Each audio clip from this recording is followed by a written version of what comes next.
Hi, Sensei Franz here with Franz Karate, and today I'm going to talk a little bit about Kumite, what it is and what it is not. Thanks to the movie Bloodsport, everybody knows the term Kumite. It's just how it is. You say Kumite and everybody assumes it's a fight to the death or a fight to a knockout, whatever. Kumite actually translates to mean to exchange. There are several kinds of Kumite training in a dojo. Some of them are practical, some of them looked at as being impractical, but they all have value. And it doesn't matter to me what style of Kumite that you teach in your dojo, as long as you do it properly. So we have two students, we pair them up, and this is a good Kumite match. Doesn't matter what the rank is, okay? And student A is sparring with student B, and they're helping one another. They're sitting there, they're complimenting. Somebody tags them, hey, good kick, good punch, whatever. You know, hey, why don't you move? You know, you're standing too still. You're a target. Better cover your head, better cover your head. You're coaching one another, and in the process of doing so, you both learn to look for great things and to get really good at it. And you have a good time, and you improve, and you improve. And then we got the opposite of that. We got student A and student B, and student A is a brown belt, whatever, and they are, nobody's going to beat me in the dojo. I'm the best student there is. And they go out, and every time they spar, they're embarrassing the person, they're smacking the person around, they're showing how much higher the level of their skill is, even if they're sparring with a beginner, a white belt. And that's a big no-no. That's a big no-no. Nobody learns anything from getting beat on, and I would know. I came from that environment. The only thing I learned was how to take a punch. I didn't get instructed. I wanted to learn how to spar. I wanted to learn how to fight, and all I learned was how to be tough in those situations. Then let's look at another scenario. You got student A and student B. Student A may be a brown belt, black belt, and they're really good, and they get across from a yellow belt or whatever. And they, instead of going after them and being aggressive like they are with the other brown belts and stuff, they sit back and they kind of let them come at them, and they give them pointers and they give them tips, you know, and they work their defensive skills instead of being just so aggressive, and they have a good time with it. And in the process of doing so, the yellow belt might ask a question or two, and they share their knowledge and share their understanding of what they've gained over the years with them, and both people improve. The brown belt improves from learning how to help others, and the yellow belt improves from learning how to defend against a brown belt. It's as simple as well as attack. And then you got this scenario. This scenario happens more often than not. You got sensei, and you got the newer student, you know, and they're maybe been training 3 or 4 months or whatever, or maybe even a couple weeks, and sensei gets across from them, and they start loading up and trying to take sensei's head off to impress sensei. They want to impress everybody. They want to show their domination of the dojo, and they get knocked out or they get hurt. Number one, that's really stupid, because we build martial arts on the basic foundation of respect. Sensei's in charge. I never in a million years, even if I could have done it, want to go after my sensei and hurt him in the dojo. I would have never done that. I would just never even thought of that. It wasn't even a concept that opened my mind, because I had the utmost respect for my senseis. Second thing, the sensei doesn't want to hurt a student. They don't. They want to help a student. They want you to improve. And when all we got to do is keep warning you, and then finally we got to hurt you to get our point across, we feel this big. We feel like crap. Now, that's something they won't tell you, and it's something that I don't tell my students either. I mean, if I whack somebody in the dojo and everybody saw me put them on their butt, they understand, well, that guy must have been loading up and not listening to sensei. But deep down inside, I'm like going, I just feel like crap, because I had to hurt this person to get my point across. And I don't want to do that. Okay?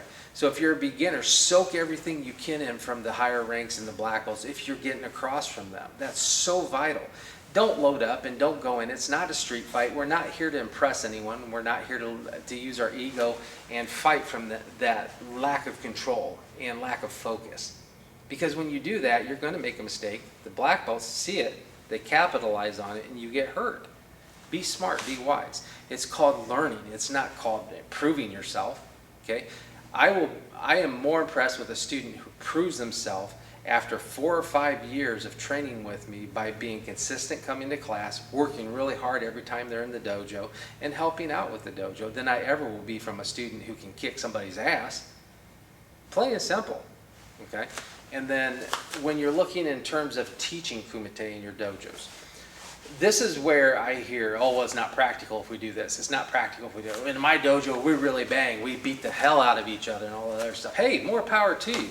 But the truth is you're losing students when you do that. You're not reaching the people that truly need help. It's just not going to happen. I have seen in the 40-some years I've been training, more times than I can count, somebody gets into karate, being an adult, a teenager, or a little kid, and they really could use all the lessons that they could benefit from in karate classes. It's so vital to them. They really need this training. And they get out there, and every time, they're terrible. You know, they might not have any ability, natural ability, whatever it is. And everybody picks on them, and they get smacked around and all this other stuff. Or they get hurt, and they quit, and they never come back, and they never get the benefits of what karate will give them. Teaching somebody to fight is a long process. I don't care what anyone tells you. You know, it's a long process. In terms of teaching somebody to compete as a fighter, I don't think it's a long process. It's not. It's experience and training. Most of the time when I was training kickboxers, and myself when I was a kickboxer, within 3 months we had our first fight. We just did, you know, and you lost or you won, but you always improved and you learned. In terms of getting masterful at what we do, the ability to recognize a target and strike a target before you can get hit, that is a long-term process, and it takes a long time. Now, no contact Kumite, I completely disagree with. I will be perfectly honest with you on that. I can't stand seeing schools that they gear up head to toe and they're throwing punches and kicks in the air and there's no actual contact. I don't understand the purpose of that. You know, I know of a school that's in my area that does that, and when I asked one of the black belts, I said, "Why do you guys do that?" and everything. Oh, he says, "Well, we hit too." I said, "When?" "I've never seen a video or anything of you guys ever actually hitting each other." "Oh, well, you know, it's only for tournaments." Okay, I understand, whatever, but if you're wanting to get good at tournament fighting, you need to get hit. So I disagree with that. In terms of ego, it stays out of the dojo. In terms of competitive spirit, it's fine to have a competitive spirit, but save it for when sensei lines you up for the point fighting in class, where you actually are trying to beat the person across from you. But that being said, know your status in the dojo. If I'm a brown belt and I'm one of the best fighters in the dojo and sensei puts me across from a green belt, I'm not going to embarrass that green belt 3-0 in 10 seconds, even though I could. I'm not. I might score the first couple points, and then I might sit back and go defensive and help them get good at understanding how to score on somebody else. Why? Because we're all in this together. We're all in this together. We rise together. We don't get there on our own. It just doesn't happen. Anyway, this is just some of the thoughts that I had on Kumite. Kumite is an exchanging thing. It's a partner thing. The goal is for both people when they're sparring to improve. Be it one aspect or 10 aspects, it doesn't matter. Everybody needs to improve. If you're the best fighter, tone it down when you get with somebody that's not as good as you and help them. If you're a terrible fighter or the one in the dojo that just absolutely sucks, grab the best fighter there is in the dojo to spar with so you can improve constantly. Don't keep going to the person that can't improve you. That's a vital thing. And finally, save the competition stuff for the competitions. Keep it out of the dojo, you know. You go to a tournament, yeah, your goal when you walk into a tournament is I'm going to whip that guy's butt 5-0. I am going to go at him. I'm going to show him that I'm the dominant fighter. I am going to win this match. In the dojo, that doesn't happen. Our goal is to be constantly improving ourselves and other people. So keep that in mind. Just some information I wanted to throw out there about Kumite. I don't care what people say about, oh, we hit hard, we do this, blah, blah. Dude, I grew up in that environment, and it doesn't bother me. It doesn't care. I don't even care if my students hit hard or not. I let them do it if they both agree to do so with the appropriate equipment, of course. It's just something that's bugging me. Okay, Kumite is about improving one another. It's about getting good. If you're the sensei, we should never have to hurt a student to prove a point. We tell you to calm down and use control. You better calm down and use control. Respect, man. That's how it works. If you want to get good at fighting, you need to be dedicated to training, because every aspect that we do in karate makes you a better fighter, from punching and kicking all the way to actually sparring. Anyway, thanks for listening. This is Sensei Franz. Just wanted to throw this out there.